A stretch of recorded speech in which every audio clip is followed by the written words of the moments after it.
Sinn Fein leader Mary Lou MacDonald was lambasted for her highly reckless demands for a unification referendum on the island of Ireland in the event of a no-deal Brexit. The Sinn Fein leader claimed the impact a no-deal Brexit on Ireland would be enormous, as she insisted the British government should hold a border poll if such scenario were to pan out. But former Irish Prime Minister John Bruton slated Ms MacDonald, branding her demands as highly reckless and very unwise. Speaking to LBC, Mr Bruton said, to introduce a border poll in midst of what's described as a disorderly Brexit, combining those two toxic factors, would be highly reckless. The Sinn Fein leader is very unwise, to put it mildly, to be advocating such course of action. Unfortunately, Brexit is highly disruptive. The whole idea of the Belfast Agreement was that there would be convergence between North and South so that nationalists with Irish aspirations would feel comfortable and Irish with British aspirations would feel comfortable living together in the same space, and there would be more cooperation.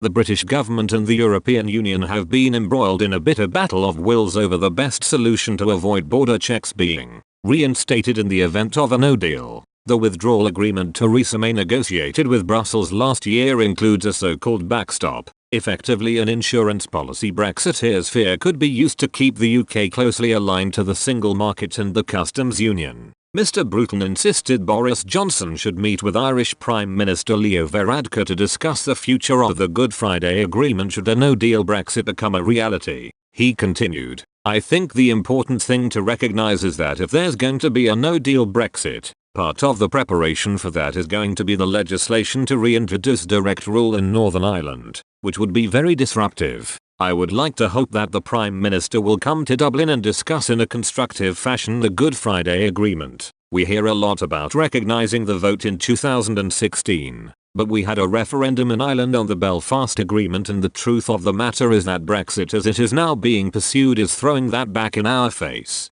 Despite Prime Minister Boris Johnson demanding the EU agree to reopen the withdrawal agreement to remove the backstop, Brussels has so far refused to budge. Mr Varadkar last week insisted, however, reiterated Ireland and the bloc's commitment to keeping the border clause within the divorce deal until a satisfactory alternative is found. The Irish Prime Minister's office said, the Taoiseach restated the need for both governments to be fully committed to the Good Friday Agreement, the protection of the peace process and the restoration of the Northern Ireland institutions. He recalled that the agreement requires the sovereign government to exercise power with rigorous impartiality on behalf of all the people in full respect for their rights, equality, parity of esteem and just and equal treatment for the identity, ethos and aspirations of both communities. Alternative arrangements could replace the backstop in the future, as envisaged in the withdrawal agreement and the political declaration on the future relationship. But thus far satisfactory options have yet to be identified and demonstrated.